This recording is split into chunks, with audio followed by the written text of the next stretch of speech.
और तुम इसमें बैठकर अपनी जीवात्मा का कल्याण, अपनी जीवात्मा को भगवान के पास में पहुंचा दो।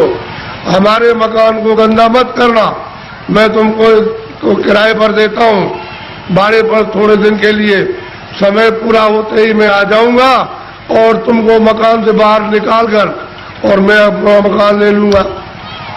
उसने ये कहा मेरे मकान में गंदगी मत जमा करना।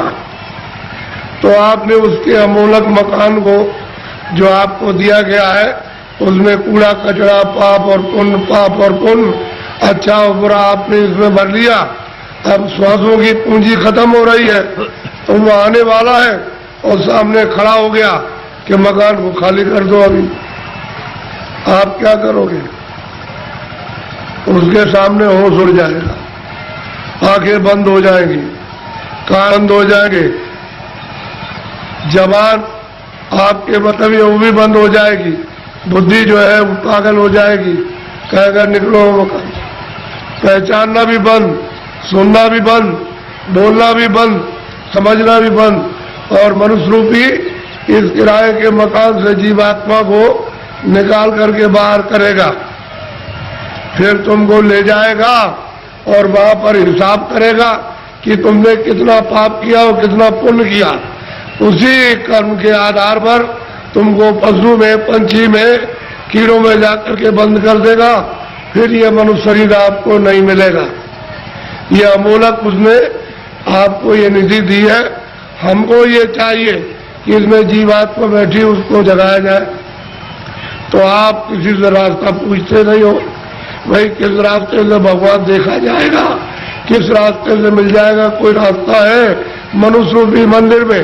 तो सबके पास भगवान के पहुंचने का रास्ता मनुष्य रूपी मंदिर में, कहीं बाहर नहीं है कि तुम पूरब में जाओ, पश्चिम में जाओ, उत्तर में जाओ।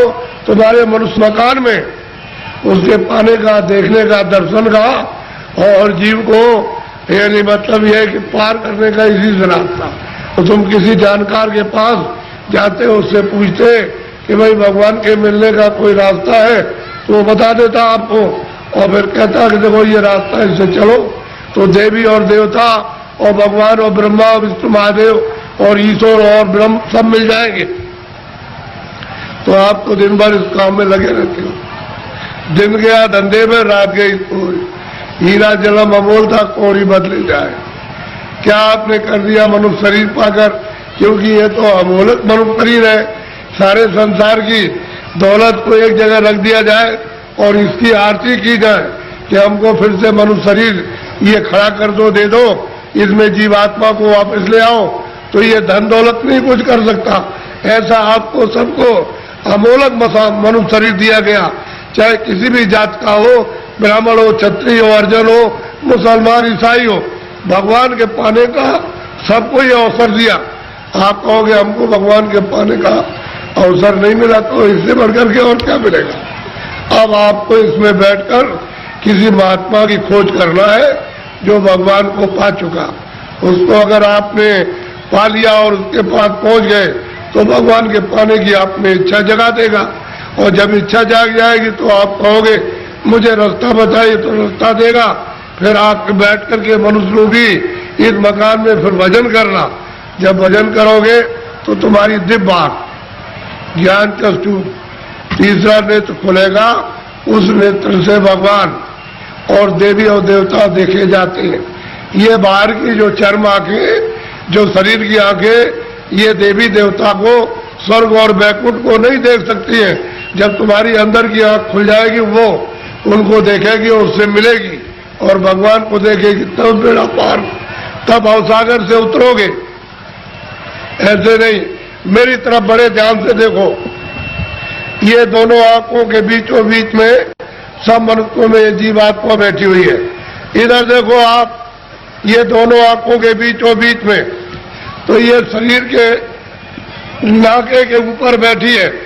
उधर में स्वर्ग का नाका, इधर मनुष्य शरीर का नाका।